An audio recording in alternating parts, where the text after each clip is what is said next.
ازيكم عاملين ايه؟ هنعمل النهارده وصفه بسيطه مع بعض وسهله للانشون. معايا كيلو فراخ مقطعها مكعبات، هي مجمده كده. اول حاجه هنعملها، معايا الكبه هنزل فيها بالكيلو الفراخ بتاعتي،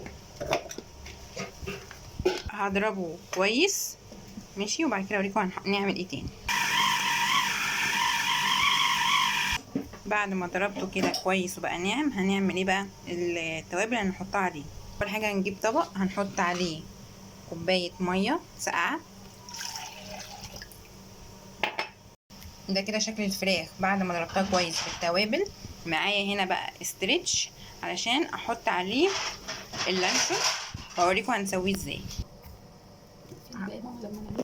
الكيلو فراخ عمل 3، هلفهم كده في ورق فويل واوريكم هنعمل ايه تاني. معايا هنا ميه على البوتاجاز بتغلي، هحط فيها مصفى، هحطهم كده في الحله واسيبهم ساعه. بعد ما يستووا هدخلهم التلاجة يبردوا، وبعد كده اوريكم وانا بقطعه.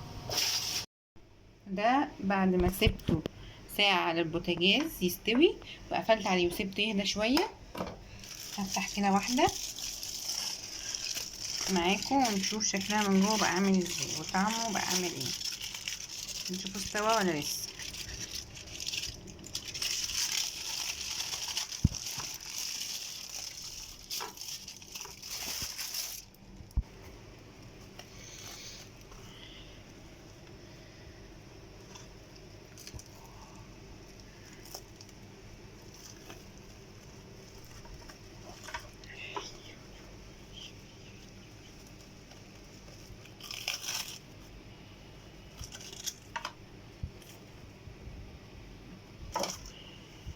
اقطع كده حته، اقطع حته تانية،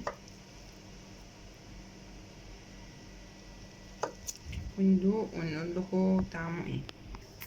وطعمه يجنن جدا جدا جدا. اللي يعجبه الفيديو ما ينساش يحط لايك واشتراك في القناه، وستنوا مني بقى فيديوهات تانية كتير، واللي يجربه يقولي تحت في التعليقات. سلام.